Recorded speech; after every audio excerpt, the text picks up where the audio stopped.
ہمیں تو اپنے بچوں کے سامنے ذکر کرتے بھی حیا آوے ہے اور بچی کو عمر بھر گزارا کرنا ہے۔ زندگی میں پہلی بار کشمالہ کو چنگیزی بوا اپنی سچی ہمدرد لگی۔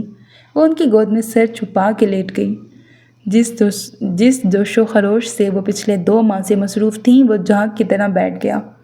نہ انہوں نے مایوں پہ اپچن کسی کی جانب اچھالا، نہ مہندی پیش شگن کے گیت گائے، نہ بارات کا استقبال خوش دلی سے کیا۔